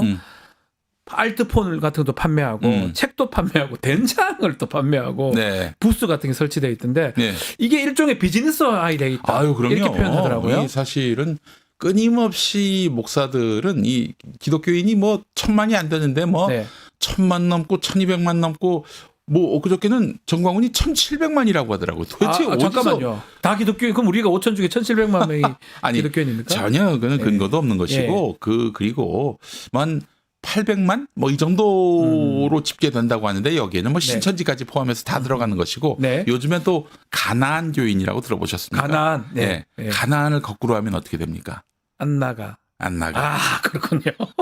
그 기독교인이라고 자기의 안 나가, 그 안 종교를 나가. 밝히지만은 실상은 교회 안 나가는 안 분들이 나가. 대략 한 200만 되는 걸로 안 파악이 나가. 돼요. 예, 예. 예, 그렇기 때문에 그 교인들 수가 뭐 500만 넘으려나 뭐 그 정도인데 네. 근데 그들을 상대로 해서 사업을 하면 얼마나 그 짭짤하겠습니까? 아. 그래서 2010년 그 이명박 정권 때 네. 기독교 은행이라는 게 시도가 됐었어요. 기독교 은행이요? 사기꾼이었죠. 그 사람 아. 결국 구속됐어요. 예. 그 사람하고 저기 김충식이라고 예. 최은순 씨 내연남 예. 그리고 또 저기 최은순 씨하고 이렇게 인적 연결고리가 형성돼 있는데 뭐 물론 이제 김충식이나 최은순 씨가 뭐 기독교 은행으로 덕봤다 이런 얘기를 하는 건 아니고 네. 어쨌든 그 주도했던 사람이 목사였는데 그 기독교 은행 기독교인들이 예를 들어 1,000만이라고 치면은 네. 1,000만이 한 은행에 가입해서 거기다 돈을 맡기고 와. 그렇게 해서 이자 수입이 생기면 이걸 갖고 뭐 개척교회 목사들 도와준다 뭐 이런 식으로 하면 기독교인들이 공감이 되지 않을까 그렇게 해서 사업을 펼쳤다가 뭐 결국에는 사기로 드러났죠. 예. 그 연장선에서 전광훈은 끊임없이 기독교인을 상대로 해서 카드 사업도 벌였고요. 탄핵 반대 집회 이런 데도 그런 부스 같은 게 설치돼 그럼요. 있습니까? 휴대전화 사업도 계속해서 벌였고요. 알뜰폰. 예. 청교도 텔레콤이라고 자기가 만든 게 있어요.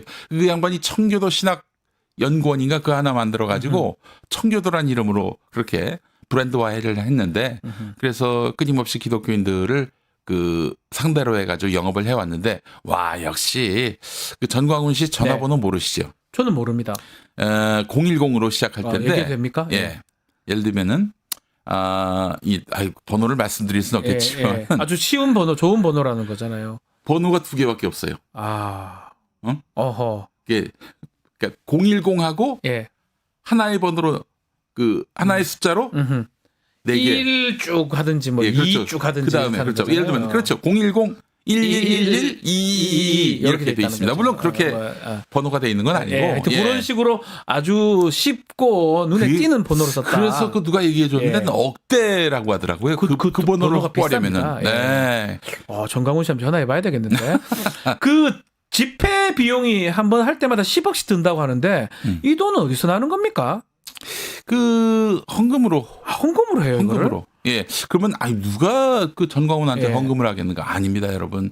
예전에 저희가 이제 2020년에 코로나 한창일 때 네. 8.15 집회 때 그 코로나 대환장 파티가 있었잖아요. 맞네. 기억납니다. 그때 이제 예. 전광훈이 이 방역을 회방할 목적으로 해서 집회를 열었는데 그러면서 이제 추종자들한테 그 카드 쓰지 말고 현금 써라. 현금 써라. 예. 휴대전화를 꺼라. 뭐 이렇게 써라. 지시했던 걸로 예. 파악이 되고 있는데 말이죠. 야, 그 당시에 보니까 저희가 현장 가서 봤는데 네. 헌금 내라고 하니까 어떤 분이 그 캐시박스 들어가서 다발의 그 현금을 5만 원짜리를 가져와가지고 그냥 헌금통에 넣어버리더라고요. 이거 보면서 야 이게 장난이 아니구나. 이 실상이구나.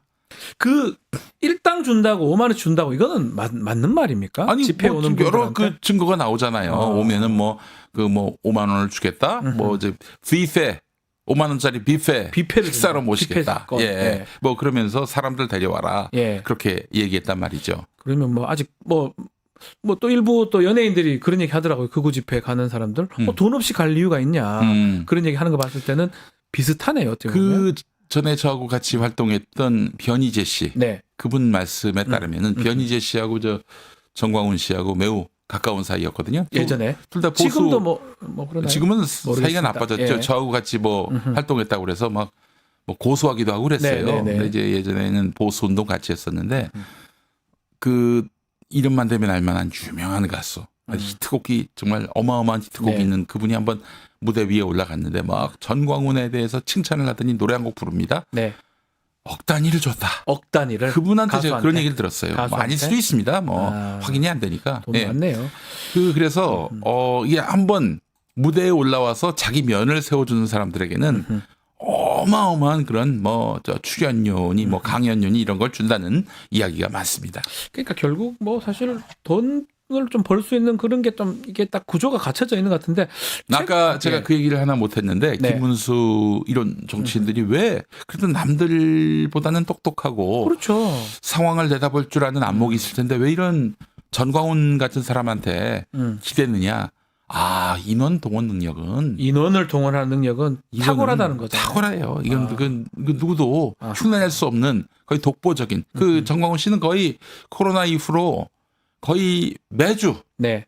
그 일요일 예배를 뭐 안 그런 때도 있습니다만은 광장에서 했습니다. 여기 바로 요 앞입니다. 요 앞에서, 시청 앞에서. 예. 그렇게 그 도로를 한 차선을 막고 그렇게 날마다 매주마다 이렇게 토요일 주일 예배를 뭐 했었어요. 보고 일요일 있는데 했었어요. 그 이런 행태가 정치권에 주는 메시지가 매우 크죠. 사람을 모을 수 있다. 이게 무섭겠네요. 그 사실 홍준표도 예. 그렇게 해서 홍준표 대구시장도 정광훈을 비난했지만은 전광훈이 2019년에 그 광장에서 펼쳤던 그 네. 어마어마한 인원을 동원한 집회 때는 본인도 무대에 올라와가지고 마이크를 잡았어요. 야, 그 전광훈의 어떤 집회, 극우 집회. 음. 근데 요즘 보면 좀 놀라운 게 그 집회가 두 가지 파로 나눠진 것 같아요. 이른바 강화문파, 전광훈 쪽입니다. 네. 또 여의도파는 손현보 목사인가요? 갈라졌다고 하는데 왜 이렇게 갈라진 거고 두 파는 정말 싸우고 있는 겁니까? 이제 손현보 목사가 누구인지 궁금해하시는 어떤 분들이 사람입니까? 있는데 손현보. 부산에 있는 세계로 교회의 목사입니다. 목사네 이 사람. 부산 목사가 어떻게 서울에서 이렇게 막강한 극우 세력 응집력을 가질 수 있었는가? 네. 작년 10월 27일에 토요일 이 앞에 예. 광화문에서 시청에서 대규모 기독교 집회가 열렸습니다. 동성애를 혐오하는 집회였는데 그 집회를 사실 그 손현보 씨가 네. 주도해서 사람 모아가지고 했던 집회란 말이죠. 음. 근데 그때 아마도 자신의 어떤 인원 동원 능력을 보고 자신감을 가졌던 것 같아요. 손현보 목사도 실제로도 이제 정광훈도 10월 27일에 뭐 뽕을 맞았다 이런 식으로 이제 얘기를 하는 거예요. 예. 그 뒤로 자기하고 이제 결별을 했고 자기 말을 듣지 않는다라고 얘기를 하고 있고 그 신혜식 씨라고 신혜식, 신의 한수. 전광훈과 예. 함께 예. 활동하고 있는 그 극우 유튜버 유튜버죠. 예. 그분이 이제 공개한 바에 따르면은 전광훈한테 손현보가 그 개로 시작하는 욕을 했다. 욕설을 문자를 보냈어요. 목사님들끼리. 예. 네. 그래서 야 이거 완전히 결별을 했구나 싶은데 이게 좀 제가 파악한 바에 따르면은 이 손현보가 혼자서 저러는 게 아니라 그 전광훈을 싫어하는 왠지 전광훈하고 같이 뭐 집회를 하거나 그러면은 굉장히 없어 보인다고 판단했던 서울의 유명 대형 교회들이 손현보하고 붙었어요. 그러면 그러니까 전광훈하고 같이 하기는 그렇고 전광훈보다는 조금 더 덜 극우적이다. 아니 그거보다는 예. 전광훈은 워낙에 그 세니까. 사회적으로 악명이 높아졌잖아요. 예. 그 대신에 자기들도 이제 극우 마인드를 갖고 있거든. 근데 전광훈하고 같이 하기에는 깨름직하단 말이에요. 네. 그래가지고 이제 손현보를 사실상 앞세웠다는 얘기도 있어요. 그럼 어느 쪽이 세력이 더 큰가요? 여의도파, 그러니까 이제 광화문파? 전광훈은 말 그대로 자기 세력이라고 보면 될 것 같고요. 이 손현보 쪽은 대형 교회를 배경으로 하고 있다. 대형 교회를 대형배. 그럼 요번에 이제 광주 탄핵 반대 집회를 네. 세계로 여기서 좀 주도한 것 같거든요. 예. 전한길 씨도 나오고. 네. 그만큼 다른 집회도 막 이 손현보 여의도파가 많이 좀 하고 있다고 봐야 되겠네요. 네, 그럼요. 예. 지금 뭐 전환기를 앞세워 가지고 지금 장사 잘하고 있죠. 장사를 잘하고 있는 그래서 겁니까? 사실은 예. 그 이 부분을 보시는 분들 중에 안타깝거나 분노하시는 분들이 있을 거예요. 네. 그 중에 최고봉은 전광훈입니다. 전광훈하고 사이는 안 좋은 겁니까? 대단히 안 좋죠. 만약에 그 이 전광훈이 네. 있고요. 김용민하고 손현보하고 둘 중에 이제 간단 말이에요. 그 앞에 네. 밸런스 게임을 하면 아마 저를 택할 겁니다. 설마요. 전광훈이 김용민, 손현보 하면 김용민 이런단 말이에요. 손현보를 너무 싫어하거든. 왜 싫어하는 겁니까? 같은 지금 같은 극우 쪽인데. 그 전광훈 양반은 참 이게 마인드가 좀 너무 뭐랄까요 낡아 있는데 예. 자기 중심으로 자기 주도로 돼야지 이 파일을 나눠 먹는다 용납하지 않습니다. 그래서 자기 파일을 나눠 먹으려던 안모 목사 등이 있었는데 이 목사에 대해서 분노를 감추지 못했고 그 안모 목사 등 이런 목사들을 상대로 해서 이번에 그 서부지법 폭동으로 감옥 들어간 사람 그 사람이 날마다 찾아가 가지고 그 목사를 향해서 안모 목사를 향해서 어이 비겁자 이러고 아하. 신천지가 아니라 여기는 안천지라면서 막 동네방네에서 이 목사를 괴롭히고 스토킹을 했어요. 결국 유죄 판단을 받았지요. 유죄까지 됐습니까? 그러니까 그렇게 자기 대신에 그냥 저열하고 유치하게 이렇게 그 안모 목사를 못 살게 구니까 예쁘게 보였나 봐요. 네. 너 특임 전도사. 그래서 특임 전도사 된 겁니까? 아, 결국 지금 말씀을 들어보면 돈, 이익 이런 게 되게 이 집회랑 강령성이 큰 것 같거든요. 뭐 신앙의 논리 뭐 이런 것들은 예. 다 구실일 뿐이고요. 뭐 무슨 뭐 정의의 논리 다 구실일 뿐입니다. 전한길 씨도 사실은 이렇게 하는 행동 갑자기 저러는 게 이거하고 좀 무관하지 않은 것 같아 이미 보이기도 그 하고요. 10월 27일 동성애 혐오 집회 그 이전부터 그 소년보 목사하고 콜라보를 전한길 씨가 예, 콜라보를 했었고요. 그리고 뭐 유명한 사교육 그 유튜브 네. 사교육 그 유튜브 네. 유튜브가 아니라 온라인 그 강의하는 강의 예. 인강이라고 네, 불리는 예. 거기서 인터넷 강의 그 공무원 시장, 공무원 시험 시장은 이제 빠지기로 했다는 소식이 들리면서 전한기 씨가 새로운 어떤 그 수익원을 창출하기 위해 보수 교회 쪽하고 손잡은 게 아닌가. 아, 근데 뭐 이게 그런 추측을 하는 분들도 있더라고요. 뭐 이익이나 이런 관계가 있을 것이다라고 하는데 이렇게 얘기하면 그 집회에 가는 뭐 신도라 해야 되나요? 그 집회에 참석하는 사람들은 이걸 잘 모르나요? 그 말씀드렸잖아요. 예. 그 세대주의 신앙, 그 진리로 믿고 있는 사람들한테는 네. 이게 이제 눈에 뵈는 게 없어요. 그렇기 아. 때문에 이게 이 문제를 그 우리 사회가 함께 네. 수기해 가면서 해법을 찾지 못하면은 그 신도들은 나중에 탈레반이 될 수가 있습니다. 탈레반이 될 아니 수가 있다. IS가 될 수 있습니다. 예. 예. 그 무시할 일 아니에요. 예. 실제로도 그 코로나 그 국면에서도 온갖 음모론이 나돌면서 뭐 교회를 죽이려고 저렇게 방역을 핑계로 그 모이는 인원수를 20명 미만으로 줄여놨다. 아. 이런 얘기들이 아주 팽배했거든요. 유명 그 교단, 대형 교단 목사들도 그 총회장도 그 주장에 쉽게 동화가 됐습니다. 이번에 네. 그 개신교회에서 지금 큰 어떤 이슈가 되고 있는 게 그래도 그 한국 개신교 안에서 합리적이고 중도적인 목사들조차도 이 중국 음모론 심취하고 있고 그리고 이거 계몽령 맞지 않느냐라고 떠들고 있어요. 그래서 계몽령 얘기를 한다는 거예요. 예, 그 다들 충격을 받고 있습니다. 그 MBC 기자 출신의 조정민 목사 이분도 이런 얘기를 해가지고 많은 분들이 뜨악하고 있는 상황이에요. 예.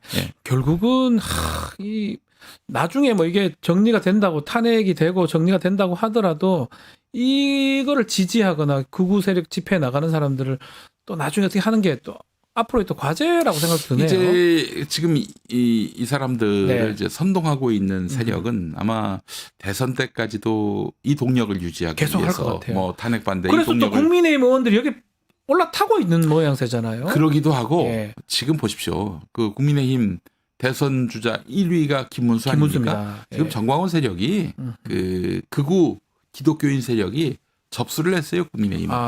그래서 김문수가 아마 대선 후보가 될 가능성이 대단히 높습니다. 대선 후보가 된다고요? 예, 그 광장을 가득 메우는 눈에 보이잖아요. 네. 세상에서 그 뭐 가장 값비싸게 쳐주는 것이 현물입니다. 현물. 눈에 돈이다, 보이는 것. 돈이다. 눈에 보이는 사람들이 막 광장을 가득 메우고 다들 전광훈 중심으로 이렇게 만세하고 돈을 내고 이걸 봤는데 어떤 현실 정치인이 이 상황을 부정하겠습니까? 네. 그런 의미에서 보면은 김종인 씨가 대선 때 참 대단한 역할을 했다라는 걸 새삼 느끼게 됩니다. 김종인 위원장이요? 씨가 이제 2020년 총선에서 치고 국민의힘에서 비대위원장으로 영입했던 거 아닙니까? 맞습니다. 그 이듬해 서울시장, 부산시장 재보궐선거부터 시작해서 당의 중도화를 위해서 애써왔고요. 그래서 기억하실지 모르겠지만 울먹이는 목소리로 박근혜 탄핵 당한 박근혜의 국정농단에 대해서 사과를 했어요. 그리고 당내에 전광훈 추종하는 세력들 다 몰아냈고 그리고 5.18 등 그렇죠. 광주 가서도 무릎 꿇고 사죄했고요. 지금 보면 어쩌면 당연한 행동인데 그게 대단했네요. 그 안에서 보면. 우리는 뭐 네.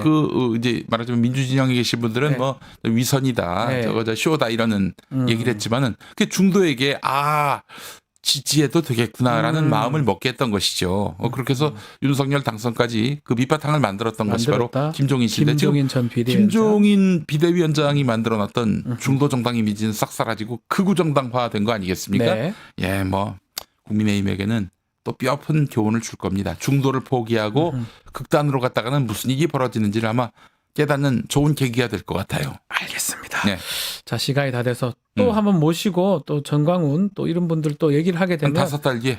뭐 아니요. 금방 또 모실 5달 전에 모셨어 나를. 그때 뭘 맞추셔가지고 알겠습니다. 또 얘기를 한번 들어보는 시간 갖겠습니다. 자, 김용민 목사와 함께했습니다. 감사합니다. 고맙습니다. 뉴스토마토 구독자 이벤트 하나 소개해드리겠습니다. 지금 실시간 채팅창 참여하시면 매일매일 2,000 통통 쿠폰 지급해드립니다. 매일 2,000원 상당의 할인 쿠폰 지급해드리는데요. 채팅창 링크에 있는 통통 모랩에 가입하신 뒤 회원 고유번호 코드 실시간 채팅창에 한 번만 붙여놓기 하시면 이벤트에 참여하실 수가 있습니다. 자, 이어서 뉴스인사 프라임 시작됩니다. 김진애 전 의원의 일침 준비되어 있으니까 어디 가지 마시고 조금만 기다려주십시오.